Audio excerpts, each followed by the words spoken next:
I want to talk for a few minutes about being safe in our jobs, and especially for clinicians and for you folks that are going out in the community and sometimes going to locations that may be a little bit hazardous or just not quite so sure how safe it is. And I want to talk to you just a couple of minutes this afternoon about you doing that in a safe manner.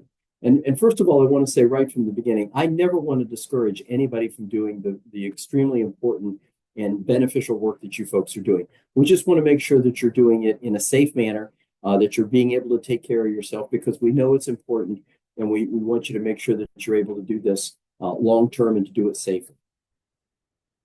So, you folks are providers, you're caring, you're compassionate about people. That's what brought you to this line of work. You know, one of the things we talk about in the work that I do is we ask people to occasionally look back and say, find your why. What brought you into this to begin with? And for you folks, we know it wasn't, exorbitant pay. It wasn't pats on the back. It wasn't, all of those things. You came into this line of work. You do this type of stuff because you have a heart for it. It's something that you care very strongly about, and that's why you do it. And you don't think twice about making sure that you're doing what you can to help the folks out there in the field. So, but again, this afternoon, we just want to talk about being able to do that same thing, but doing it in a safe manner. We want you to be able to continue to do that. We know that these calls, programs like, the response to these different opioid situations are going to just continue to increase. We hope that they're going to decrease, but the reality is the calls for service probably for you folks are increasing. And we want to make sure that you are prepared for that as you move down the road. The severity of those calls has probably increased as well. So we want to make sure that, again, you're prepared for it and that you're taking care of yourself. One of the most important keys to success, according to Arthur Ashe, who was a famous tennis player, is self-confidence. The important key to self-confidence is preparation. Almost everything we do in law enforcement training, and I come from a training background. I spent several years at the Ohio State Highway Patrol Training Academy, being in charge of the firearms range and so forth, is we want to prepare folks for when things happen. So when it does happen, you're prepared and you can react to it and you're not having to think of a response and everything. So that's why we want to talk about a couple of things this afternoon on how to prepare to keep yourself safe. A couple of things I want to throw out from the very beginning. Always have your phone with you. Make sure that phone is charged. There's nothing worse than looking down at your phone and seeing, in the place of the battery, you see a red light or something like that. But have your phone with you. Let someone know where you're going and how long you're going to be. As a law enforcement officer, I called in every traffic stop. I called in every time I got out of the car.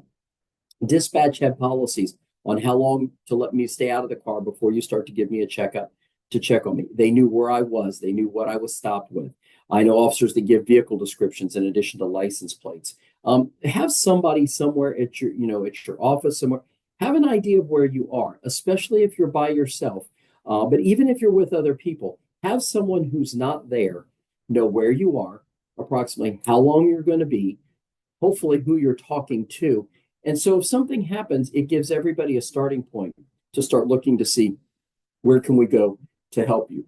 Leave this information with a person. Do not leave it on voicemail. Do not leave it on a Post-it note that may or may not be noticed by somebody at the office. Have somebody specific that knows where you're going and what you're doing. And have a system set up that once I'm there for so long, I think I'm going to be there a half hour. At about 30, 35 minutes, give me a call, check on me. And have an idea, so that way they're checking. Don't just, again, leave a note. I'm going to go be at such and such location. I expect to be there so long. Have somebody that knows how long you're going to be there so that way they can check on you. And we'll talk in a few minutes about having maybe a program or a policy or some sort of a system set up that I can let you know that I'm in trouble or I need some assistance. Plan ahead. Have the plan for how you're going to let someone know that you're going to be in trouble. Now, it could be something as simple as I'm going out to visit somebody. I'm going to be kind of by myself or maybe with one other person. And I've asked Ashley to keep track of me. And I said, Ashley, I'm going to get there about 3 o'clock. I'm going to leave about 3:30. And so about 3:30, 3:35, Ashley hasn't heard from me. She calls me. Now, the individual I'm talking to may require me to put my phone on speaker so they can hear what's being said. If it's a text message, they're going to want to see the phone and see what's being said. So Ashley has to be careful about saying, hey, Steve, are you all right? Because if she says, hey Steve, are you okay? And that person's, put me in a position where I'm compromised, and they're saying, you tell them that you're okay. Well, then that really doesn't help anything. So Ashley calls and she says, hey Steve, was just checking on you. I hadn't heard back from you. Just wanted to see if everything was okay. I said, you know what, Hannah? Everything's great. I appreciate you checking on me. I'll see you tomorrow. And Ashley's like, okay, Steve, we'll talk to you tomorrow. And she hangs up and she immediately calls the authorities. My person who's at this location just gave me the duress code. It's something as simple as I called Ashley by the wrong name. And it's not something I've got to work on to remember. It doesn't sound like I'm giving some sort of a code word or a message. All I'm saying is, yep, Hannah, I'll see you tomorrow. Everything's great. And I've let her know that I'm in trouble and that I need some assistance. They immediately contact law enforcement and say, look, our person, his name is, this is what he looks like, this is what he drives, this is the address we have that he was at. We understand that he was talking to this person. We need you to go check on him. So when law enforcement gets there, they're going to show up and the person answers the door and say, we're going to need to talk to Steve. Steve's fine. No. We need to talk to Steve to make sure Steve's fine. And it's just a way for me to let folks know that I'm in trouble. When you call law enforcement, make sure that you tell them who it is, what they look like, maybe possibly give them a phone number so they can ping my phone. I mean, there's a lot of resources that we want to be able to provide law enforcement as far as their response.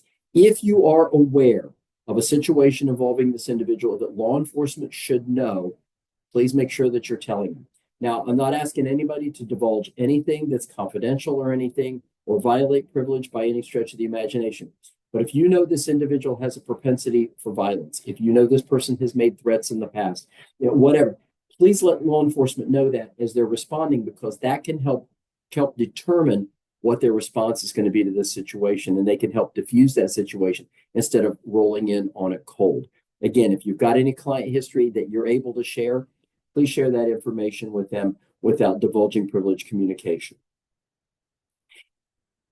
Would you want to make sure that you're meeting these folks in a safe venue? One of the things that we tell folks is, I'm not meeting somebody in a park at 3:00 in the morning at a baseball field or in a park or something like that. If they need to meet with us at 3:00 in the morning, if they're in crisis, if they're struggling, they can meet us at the emergency room. They can meet us in the lobby of the police department or the sheriff's office. They can meet us someplace where we're both going to be safe. If they're not willing to do that, if they're not willing to meet me at the emergency room or the police department or the sheriff's office, that should tell me something, that there's a reason they don't want to go there. And I understand they're going to say, no, I'm not comfortable going there. I get all that. But the bottom line is that you have to stay safe. You have to make sure that you're safeguarding yourself. That has to be the priority. That other person is a priority, but they're not the priority. You are the priority. If there have been threats or if they make threats, make sure that you report that to law enforcement. That has to be documented. It may have something to do with down the road.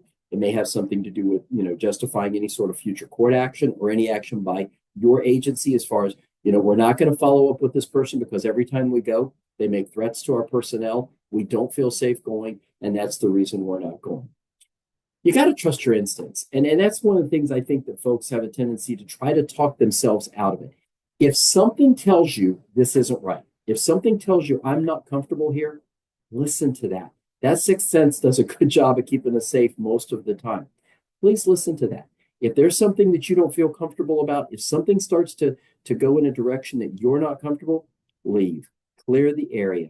Get out of that area. If they need help, we could follow up with them later. We can get more assistance there, or we can get more resources there. But make sure that you clear the area and have a good excuse for that. Depending on the time of day, it may be, I just forgot. I need to pick up my kid from school.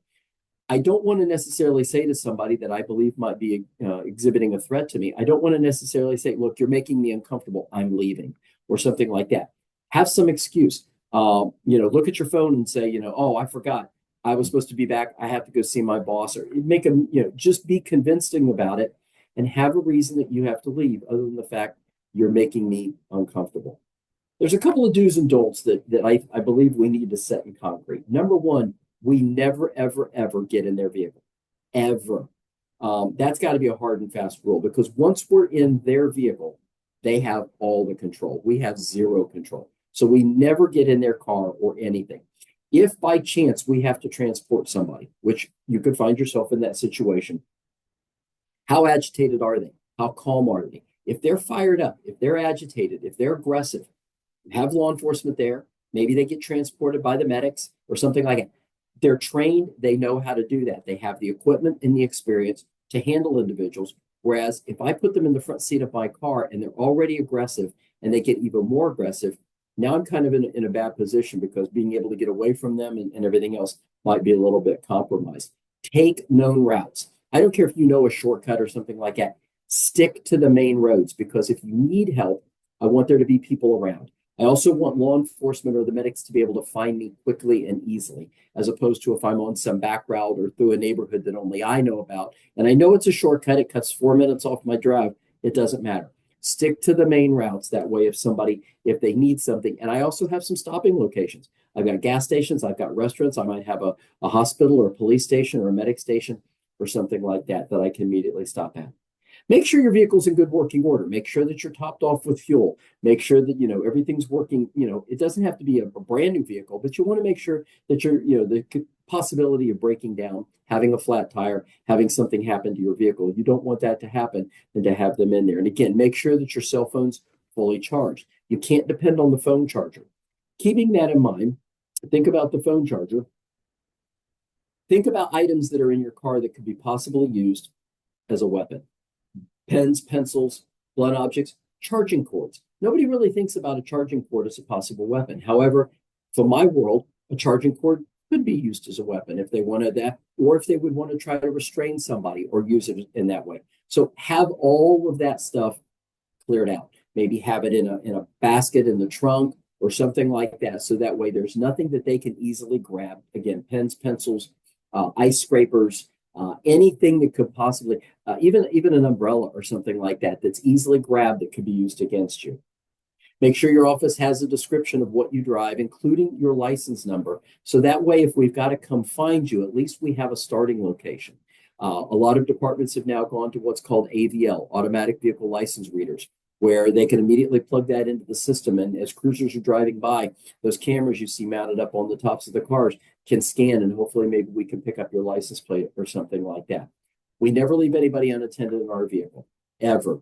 If we have to stop and get gas, if something happens and we have to get out, we take the keys out, we take the car keys with us. We never leave it run with them in the car. Again, we never know. The last thing I want you to do is to leave them in there, step away for just a second, come back, and the car is gone. And maybe they've taken your phone with them or something like that. So please be careful about that. Make sure that you've cleaned your glove box out of your registration, your insurance card, and everything else like that for the time period that you may have somebody in your car. Because what I don't want them to have is access to my home address, any of my identifiers, anything that might appear on any of that paperwork in my car. I don't want them to have access to that. If, again, by chance I step out of the car for a second, I'm getting gas or something happens, and now while I'm out, they're going through my glove box. Do not meet in an isolated location under any circumstances. And I say here, especially at night, but that's anytime. I always want to meet where there's people where I know I'm safe, whether they come to my office, whether, again, I meet them at the police department, I meet the sheriff's office, I meet the emergency room, meet them somewhere like that. Always make sure that I'm not meeting them in an isolated area. If possible, do it during business hours. And I know that isn't always possible. But if we can't, hey, is this something that can wait until tomorrow? Can we meet in the office tomorrow morning at 9 o'clock? I'll clear my calendar. I'll make sure I've got some time for you.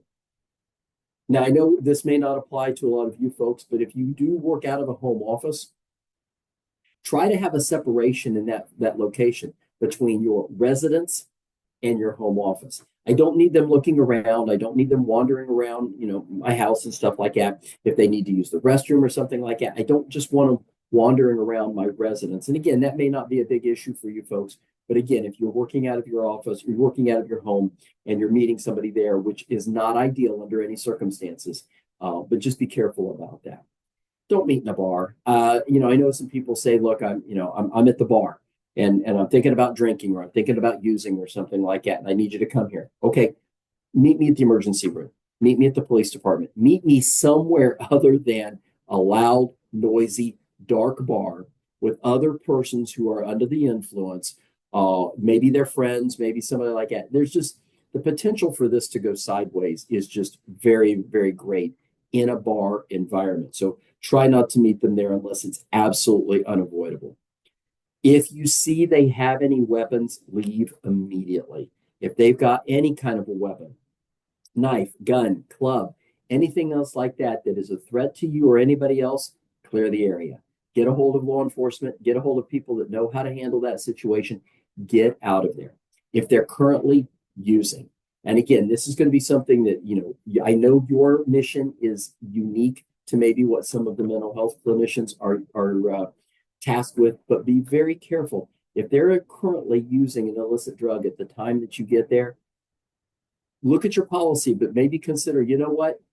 You're not interested right now in sobriety, and I'm going to need to make sure that I'm safe. So when you're ready to sit down and talk, we'll sit down and talk. But right now, I'm not going to sit here and watch you use. Obviously, like I said a little bit ago, if they make any threats against you, they're gone. First threat, you're gone. They don't get to make multiple threats. And they can say, I didn't mean it. Shouldn't have said it. We'll talk later. Always make sure that you're between them and the door. Whether you're at your office, whether you're at their home, whether you're in somewhere meeting, you're at the police department or something like that, sheriff's office, you stay between them and the door. Don't allow them access to the door.